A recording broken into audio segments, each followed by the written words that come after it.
Part 2 of the Caroline project, focusing on 37418. Stay tuned and all will be revealed.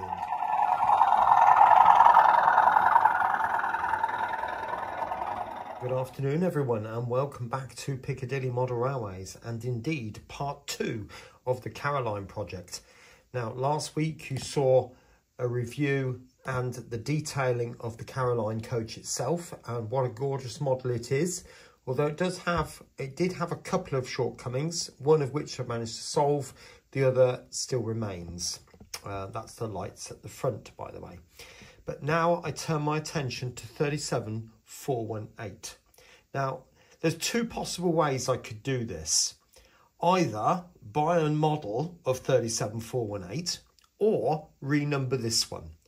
Now, you might be thinking, well, can I sensibly do that? Because 37418, isn't it a totally different machine? Well, I've been looking at pictures of the real thing, and to be honest with you, although there might be glaring differences, I can't see them. Everything that I see on the model seems to be on 37418, the real thing. So I'm going to go for a renumber. Right, so what have I done towards it? Well, first of all, I started looking at transfer companies. Now, my chosen transfer company is Fox Transfers.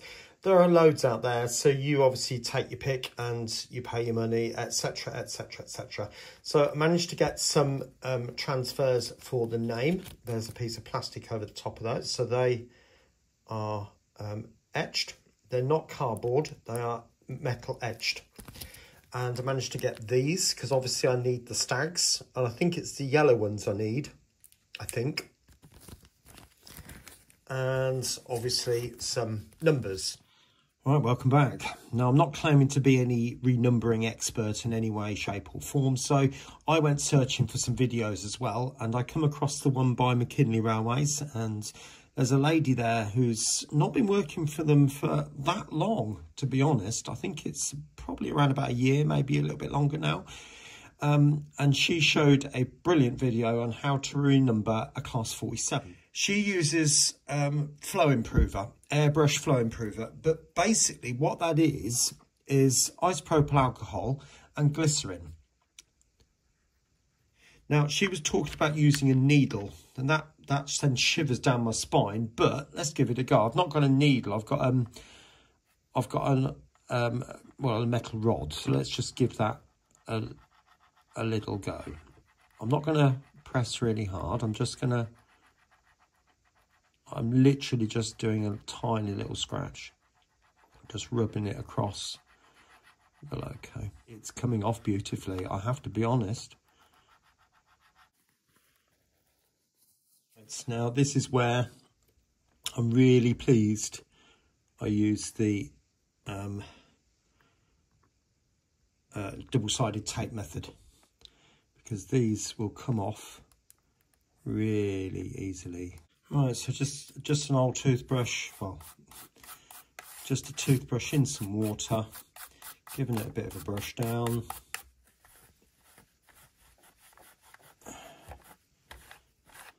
Right, there we go. I'm quite impressed with how that's come off. It literally just fell off. As soon as I put this stuff, this flow improver on, this glycerin, it literally just scraped off. Now, the one thing about 37418 is that it does have snow ploughs, and this one in the 430 guys did not. Now, I still have some of the Acura scale 3-part snow ploughs that I can fit, and I've noticed there are 2 holes there and there. So the side pieces can literally just slot into those, and then the front piece is glued to the front either side of the chain, the hook, the chain. Now, the only problem with these is that this particular model has these bits fitted. Now, to be honest with you, I'm not that caring. They're going to get in the way. So which is it going to be, the snow ploughs or these things? Well, the snow ploughs wins out every time. So I'm going to take my scalpel to these 2 little bits and they will be cut off. Right, I don't know whether I've showed you this now, but I've now fitted the Acura scale snow ploughs So they've come out really nicely, really pleased with that. But on the back, I can't do that because you'll notice I've put my own magnetic coupling there. And the reason I've gone for doing those as opposed to the tension locks is basically I've got the 237s. I've got this one on the Cura scale 402. And you might be aware I've recently bought some F&A D nuclear flask wagons and also Caroline, if you saw the last video. Now, this one's obviously going to be running with Caroline, but the Acura Scale 37 had issues with both the nuclear flask wagons because it kept dropping the load with the tension locks, and with Caroline, it kept derailing Caroline. So I had to do something about it, and I'd already bought a load of these cube magnets, probably about 3, 4, 5 months ago. I can't remember. They've just been sitting in a tray, waiting for something to do. And then the other day, I decided I was going to print these coupling frames, if you like. So they then slot into the locomotive, and I tell you, the difference they've made is absolutely unbelievable. But anyway, I couldn't sensibly then go ahead and use these because they wouldn't fit with the bulk of that magnetic coupling. It just doesn't quite sit properly, as you can appreciate. The coupling needs to go right inside the NEM socket, and then there's no way that this is going to then fit over the top of that and accommodate that middle bit. I'd end up chopping it up, which is not something I really want to do. So that's why I've gone for this design. And if you notice, the centre section slopes down. So that's what it looks like in the end.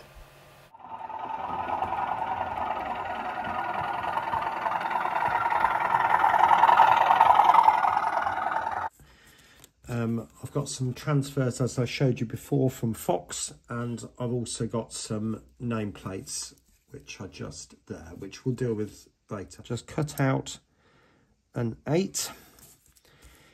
Now, Fox give you some instructions. If I hold that there briefly, if you want to pause the camera, then you're welcome to do so and have a read. And as you may notice, just here, I've got like my mother used to use it as a sandwich tray in the day when some people come round for tea, and the plate of sandwiches would come out. Now, let's get that out and see if it's done, so to speak. Now you can tell because it slides, and yeah, that's ready. Yep, so that's pretty much in line there. It's slightly crooked at the moment, but for the time being, that will be all right. And then it's a case of getting the 37 on there as well. I'll tell you what, I'll get that all on, and I'll come back and show you the rest in a bit.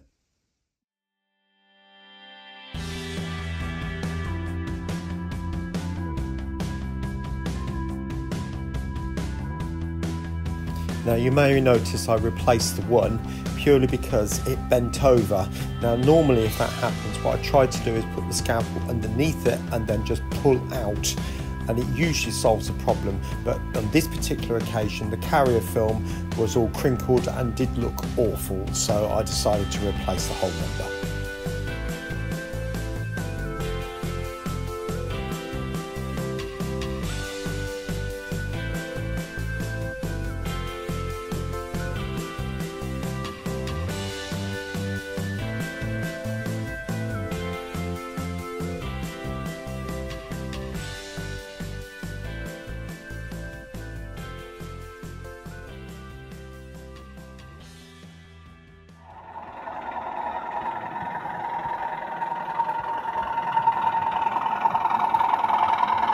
So I thought I'd catch up with you about what has been done, so you can see all the locomotive has now been completely renumbered, so 418 now, and the new nameplates are fitted. And amazingly, I did manage to find some information panels. You may also be noticed that the buffer beam has been painted black, because 418 doesn't have a red buffer beam, it has a black buffer beam. Now, the other thing I've done, you might be able to pick out, underneath there. All the wheels have been painted with a brownie track dirty colour, and yes, I have got a bit over the bogies. Am I bothered? No, because they're going to be painted again anyway. Oh, there's these check plates as well under the doors.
Right, welcome back. Now, the last little bit of the video is all about creating those tiny details that I'm looking and seeing on the photo.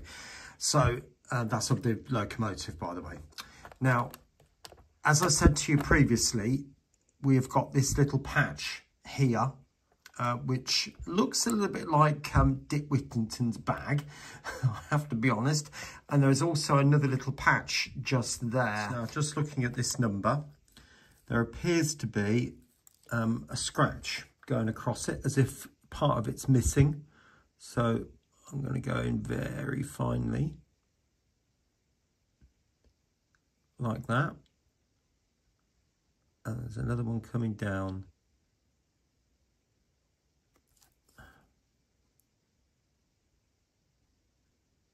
Probably about like that, to be honest. That looks about right. Actually, that does appear to be a tiny bit lower, that line.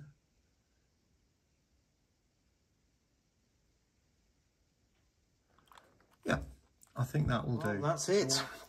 Basically, as I said in the previous clip, I went round just looking at varying photographs of the most recent versions of this and just adapted varying parts. I found out that these chain supports were painted, well, I say white, but they were probably a grey, to be honest, when they ended up. You can see I fitted the my version of the snow ploughs and my coupling on the top of that, and weathered it, so that's quite nice. I think so anyway, but I'm a bit biased, aren't I? As you can see, I put the checker plate on there, or tried to, so that was painted silver and then dotted over with a black pen to give the impression.